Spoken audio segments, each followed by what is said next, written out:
Good morning, Patriots and sports fans.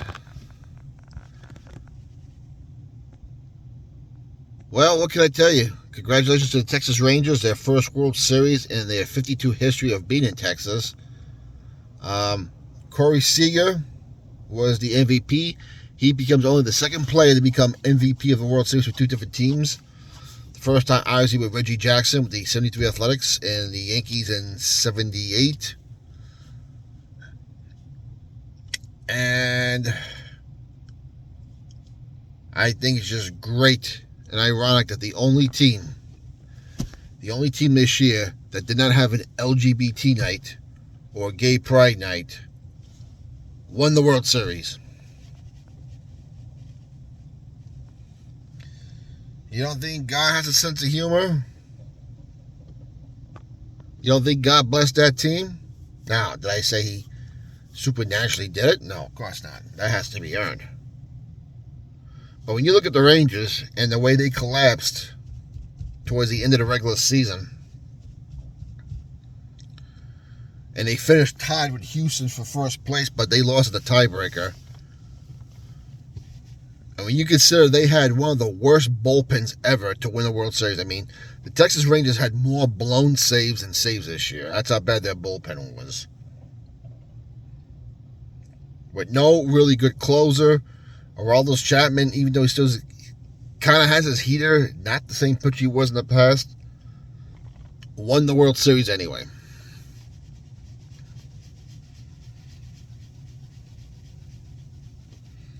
The only team that had the guts to say, no, our fans don't like this. This is Texas. We're not going to do it.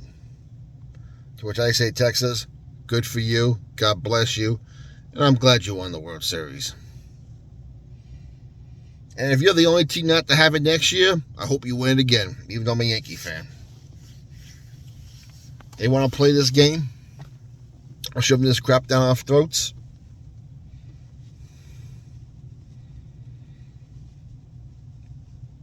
Good. I hope the fans rebel. And he knows that the ratings for the World Series continue to plummet every year since 2016. Even though we've had some high market teams in there. Dodgers have been there quite a few times. The Red Sox once. Atlanta Braves have been there.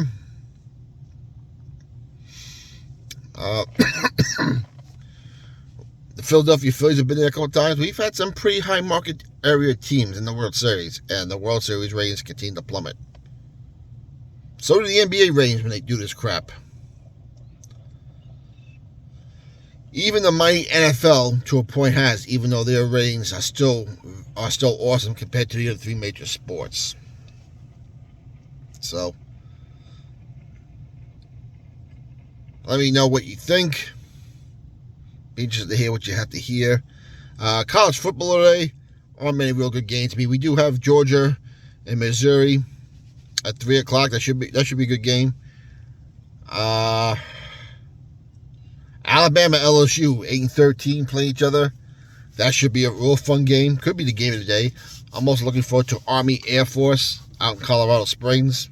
Actually, no, they're playing in Denver today at Invesco Field. The Broncos play. Air Force wins that game. They win the Commander's Chief Trophy 2 years in a row. We'll see how that turns out. USA Washington, after what way Washington USC looked last week against Notre Dame. I'm not sure that'll be a good game. But then again, Washington, even though they're undefeated, they haven't played great either. So those are your top games in the college football today, if you ask me. And we'll talk NFL tomorrow. Don't forget, today, the CFL playoffs begin. Hamilton at Montreal at 3 o'clock. And we got BC hosting Calgary at 6 p.m. We'll talk to you later. God bless you all.